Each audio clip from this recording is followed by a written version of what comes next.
नमस्कार। स्वागत है आपका मेरे YouTube चैनल सुनो कहानी में। आज मैं आपको सुना रही हूँ मेरी ही धारावाहिक कहानी घुंघरू का भाग नंबर 5। ऐसे ही 2-3 दिन सोचने में निकल गए। कभी सोचते हुए दिमाग फटने लगता और मुझे लगता कि मैं असंख्य बेड़ियों से जकड़ा हुआ हूँ। कभी दृढ़ निश्चय कर लेता कि ये काम मैंने करना ही है। आंखें बंद करता तो घुंघरू का चेहरा सामने आ जाता, तो झट से आंखें खोल लेता। अंदर से एक आवाज़ आ रही थी, परंतु मैं उस आवाज़ को सुनना नहीं चाहता था। अगले दिन मेरे दिमाग में कुछ न कुछ चलता रहा। मैंने घुंघरू के घर जाना तो बहुत दिनों से बंद कर दिया था। शाम को मैंने बल्ली को फ़ोन किया, ये कहने के लिए कि मैं ये काम नहीं कर सकता। उसने फ़ोन पर मेरी आवाज़ सुनते ही कहा कि उसकी बहुत बड़ी पार्टी से बात हुई है, इसलिए वो आज रात रेलगाड़ी से गांव आ रहा है। सुबह पहुंचेगा, परंतु वह गाड़ी से उतरेगा नहीं, बल्कि मुझे ही लड़की को स्टेशन लेकर जाना है। मेरे पूछने पर कि वह आगे दिल्ली कैसे जाएगा, उसने कहा कि वह खुद संभाल लेगा। बीरकपुर छोटा सा गांव था, इसलिए वहां रेलगाड़ी आती तो थी, परंतु रुकती मुश्किल से 1-1.5 मिनट ही थी।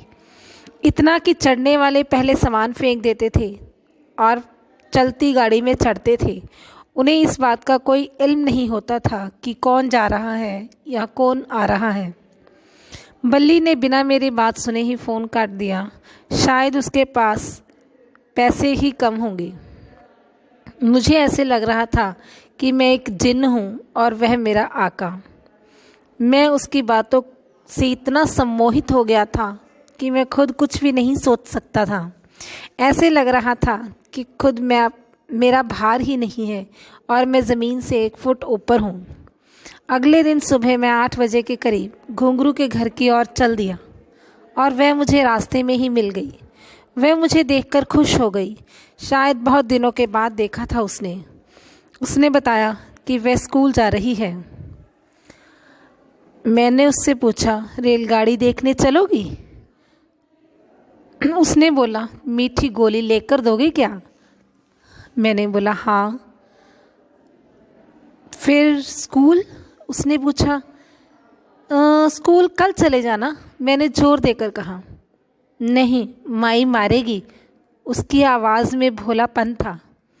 कोई बात नहीं, मैं हूँ ना। वह कुछ देर सोचती रही और फिर एकदम से बोली, चलो।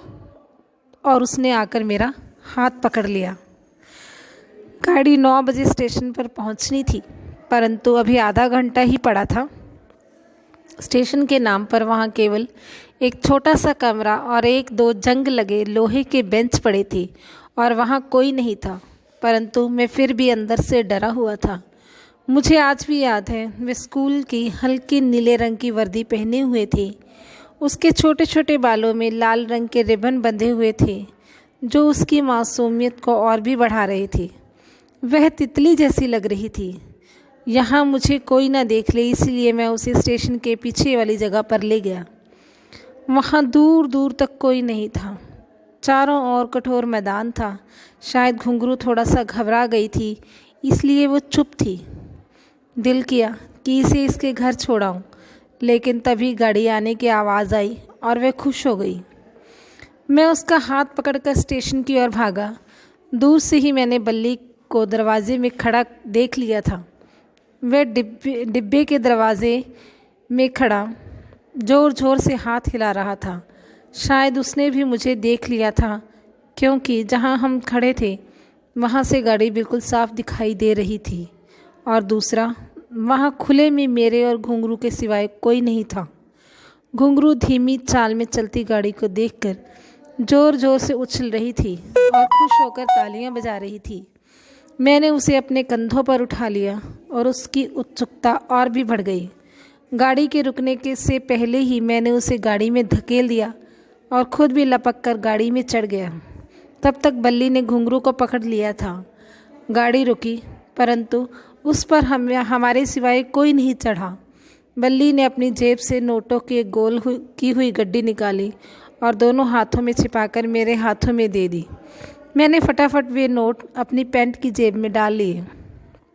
मैंने घुंघरू की ओर देखा तो वह बेफिक्र होकर गाड़ी के अंदर की ओर देख रही थी। उसकी बेफिक्री का मतलब ये था कि उसे मुझ पर पूरा विश्वास था। वो मुझे अपना समझती थी, परंतु मैंने तो उसकी ज़िंदगी बेकार कर दी थी। गाड़ी चलने को हुई तो मैंने गाड़ी से छलांग लगा दी। घुंघरू घबरा गई। वह यकायक मुझे आवाज़ देने लगी। उसने पता नहीं कितनी बार चंदू चंदू कहा होगा, परंतु मैं वहाँ से भाग निकला और फिर मैंने अपने घर के पास ही जाकर सांस ली। आज भी कभी गहरी नींद में सोता हूँ तो मुझे ऐसे लगता है कि घुंघरू मुझे वैसे ही चंदू चंदू कहकर आवाज़ें लगा रही है। दिल करता है पीछे मुड़ूं और भागकर घुंघरू को गाड़ी से उतार लूँ। इसका आगे का भाग जानने के लिए आपने मेरे यूट्यूब चैनल को सब्सक्राइब करना है। मेरी कहानी को लाइक कीजिए, शेयर कीजिए। धन्यवाद।